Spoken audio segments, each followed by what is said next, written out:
If you've ever been curious about this book by Max D. Aloe, The Method for Chromatic Harmonica, um, I want to tell you, first of all, you may have seen the book on Amazon.com. You may have considered buying it. You may even have purchased the book, but you haven't really worked your way very far through the book. And we're going to talk about that. The first thing I would recommend, whether you have the book or not, or you're just curious about the book, is that you spend some time, quality, relaxed time, listening to the author's discography. Listen to the albums that he's released. Now, the date of this publication was 2012. I'm recording this video in 2022. The book is 10 years old at this point. In the book, there's a list of his discography as a leader. There was 10 albums that he'd released. He's had a few more since then. I was just on his Spotify page yesterday. I would say at this point he's got probably 15 albums that he's released. Now, there's also a list in here of other artists' albums that he's made guest appearance on. So there's a lot to listen to, but start with his records. And even if you just listen all the way through one of them, and then you'll catch an idea of what kind of musician he is. So for me, if I listened to those recordings and then I found out that he published a harmonica instruction book, I'd be like, I'm going to buy the book. I have to have the book. Because I want to know, like, how does he get such a flowing technique? How does he get such a beautiful sound? And the albums are the compositions are beautiful, and the arrangements are very nice, and the engineering on the albums is absolutely first class. And so the sound that he gets in the recording studio. Now, you can look him up on YouTube and hear some live performances, but I'd strongly recommend listening to the studio performances while, with him playing into a studio microphone, probably better quality than this microphone. Hello, is this thing on? It's not plugged in. But gorgeous tone and flowing technique and beautiful compositions and arrangements. And you need to listen and not be in any hurry to plow through the book. Listen to him play, and that will whet your appetite and get you ready. Now, there is something else. I want to talk about the fact that I have a first edition copy of the book. First of all, I didn't buy the book. A student gave it to me. And I can't really do a comprehensive review of the book because I haven't exactly played through it myself, although I have been recently just looking through the chapters and seeing how they're structured and seeing how he presents the information. I'm curious as a harmonica student and as a harmonica teacher. I am both of those things.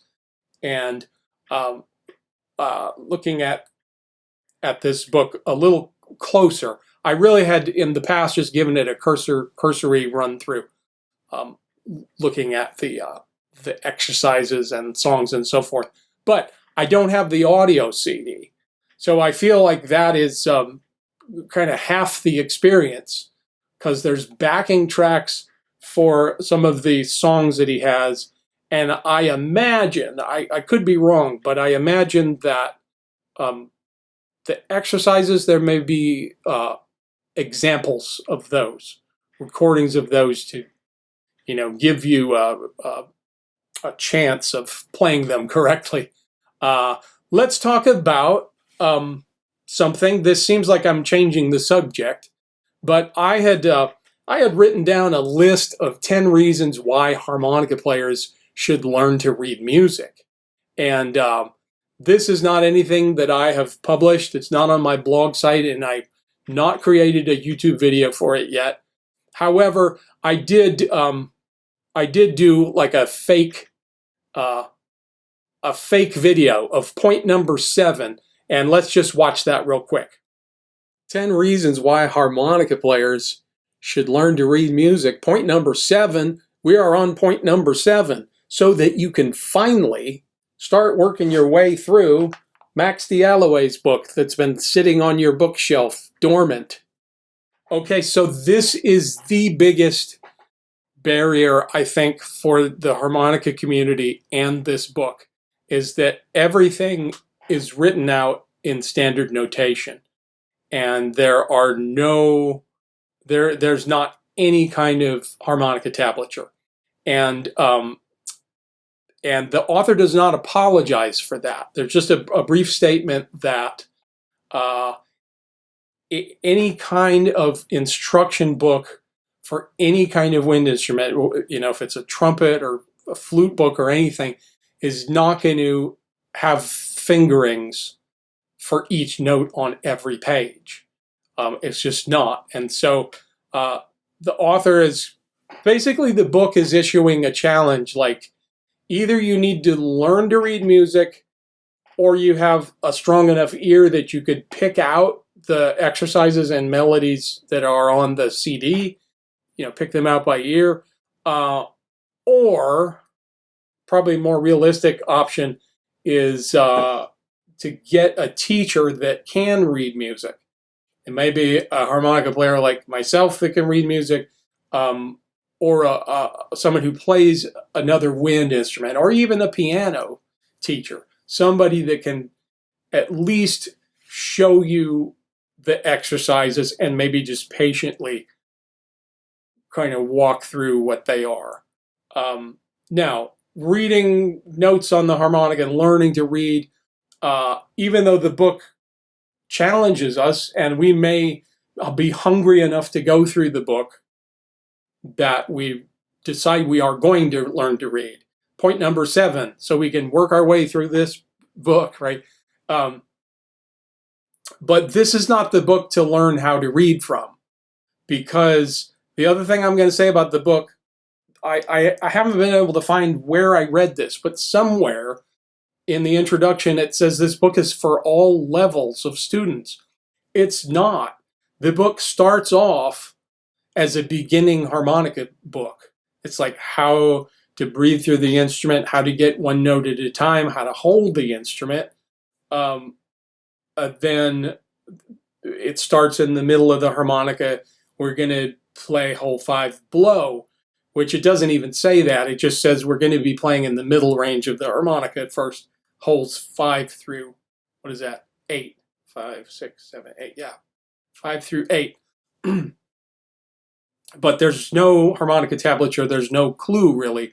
That's just musical notation on the staff. And the book moves too rapidly for you to, it starts as a beginner book, and then it may seem that it's an intermediate book, but to learn how to read on the harmonica, you need like beginner level material for a long time, like a long stretch of time where you are just getting acquainted with the harmonica and the notes in the staff. Now, I sure have it on the inside of me to come out with some instruction material for that, but I don't have it ready. And I'm busy doing all kinds of musical things. I am pregnant with ideas and not enough time to get to it because I have other instruments I'm playing. Look, it's a clarinet. So the book moves rapidly. It moves very rapidly. It's not a beginner book. I don't even think it's much of an intermediate book. It's an advanced book. And I mean, I'm intrigued by the book because this is my level. This feels like, some of it feels like my level. Some of it is like, okay, here's the scales and I already know those. But I've never played scales and fourths. This book challenges me to play. I mean, I've been practicing scales and thirds.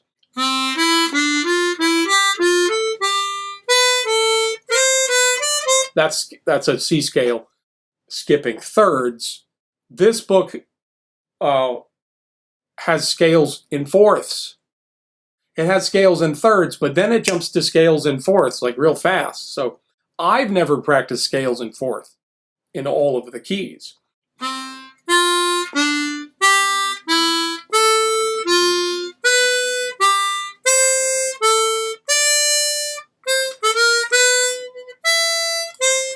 Scales and fourths, I've not something I've worked on. So the book, I think, is intermediate, advanced, and a lot of advanced things. However, I feel like the author just wanted to go for it. He was like, I want to get students playing the instrument in all of the keys, and I'm just going to put all this material in there, and I have it in my mind. I've got it mapped out, and I just want to put together a comprehensive harmonica method. He even says, hey, I can't cover everything, but I really feel like he was like, I'm going to go for it, and we're going to cover all 12 keys, which now for my own harmonica method, I was like, I want to do the same thing, but that's just too much. I mean, for me, what my goal, so, I broke mine into 4 keys at a time. So anyway, pretty ambitious book, and you're going to have to somehow push past the barrier of the standard notation. Now, should you write whole numbers? No, no, no, no, no. If it's a scale pattern, learn the basic scale, understand what the pattern is, and work it out. And don't concern yourself with whole numbers, please. No writing all over the book. Maybe initially, maybe the first couple chapters. Now, let's, is there anything that I left out that I wanted to talk about? What I started to say was, I've got this first edition book. If you look on the internet, this is a red book. There's a purple one, and it says New Expanded Edition in yellow text across the top. So this book goes to chapter 10, and it stops. The New Expanded Edition has a chapter 11 with, apparently it has 100 pages of nothing but transcribed solos. And maybe there's some comments. I don't have the book, so I don't know what it says. Maybe some commentary on these transcribed solos. What solos have been transcribed? 2 of everybody's favorite harmonica players, Toots Thielmans and Stevie Wonder. I don't know if there's any other harmonica artists that are represented in the 100 pages. But I would say hold out for the New Expanded Edition. You probably find this one a little cheaper, but might as well go for it with the Expanded Edition and the transcribed solos. Let me talk about who publishes this book. This is published by Sheer Music. I'm a big fan of anything published by Sheer Music. I will show you. I've got, here's something by Sheer Music. This is the new Real Book Volume 3.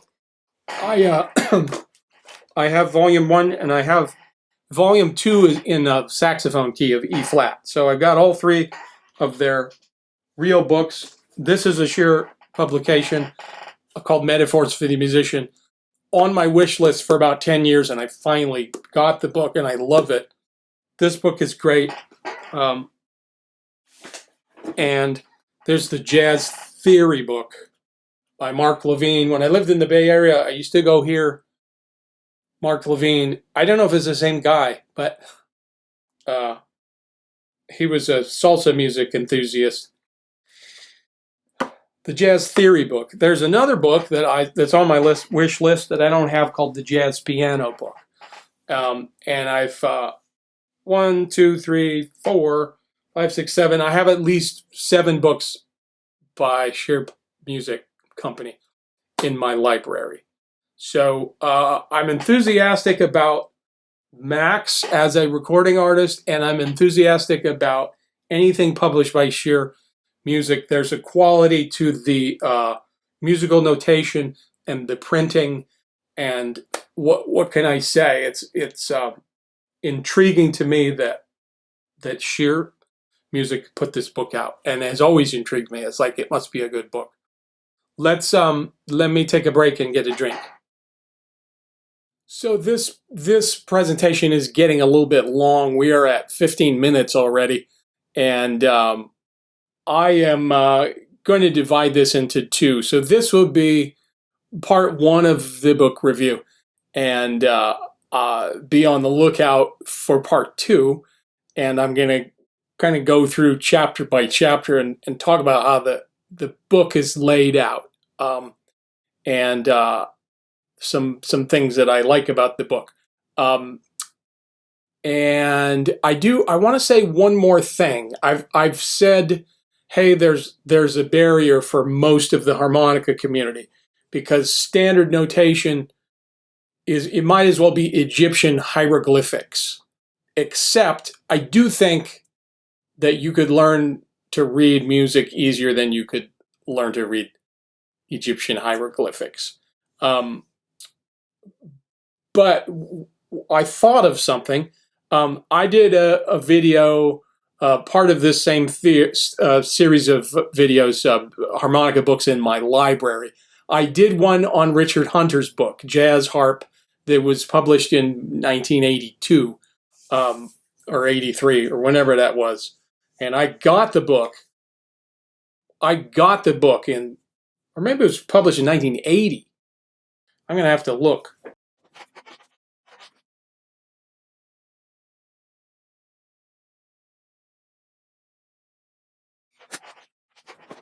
Look at that. I still have the floppy, I don't know if you call this vinyl, but I did a whole YouTube on talking about this book and what it means to me and how important it is. Published in 1980. I do think that was the year that I bought the book. While I was doing the video, and I went through and I played some of the diatonic harp exercises. Big subject change here, but I have a point I want to make. I realized that as much as the book inspired me, as much as this book through the years and decades has inspired me to practice the chromatic harmonica in all of the keys and to treat it like a saxophone, that was the big message that I got out of this book, is that if we are playing jazz, we probably need to use a chromatic harmonica, and we probably, well, we need to study the instrument as a real musical instrument and learn things in all of the keys, and to approach it like a horn player approaches his horn. I'm a horn player, so I grabbed a hold of that and I ran with it. Eventually, it took me a while, but I started to study the chromatic a little more seriously as the years went on, and this book inspired me. However, I realized that I never played any of the exercises in the book. Not one of them. I don't think I played one note of all the exercises written out in standard notation, even though there's harmonica tablature. I listened to that vinyl record of the examples, didn't play the book at all. So I want to propose that if you're like, well, I can't read music, I'm not sure I want to buy this book, I want to propose that you buy the book anyway, and just reading the text in the book could prove to be inspirational to you, because there's a lot of now the book's been translated from Italian, but it reads pretty well. You might think that there might be a problem with that. I think probably the sheer music thing, and it was edited and very carefully attended to, the translation. So the book reads well and may have some inspiration for you. I'm going to sign off, and I will be back with part two of Max's book. I'm going to go through chapter by chapter. Hopefully that won't take too long.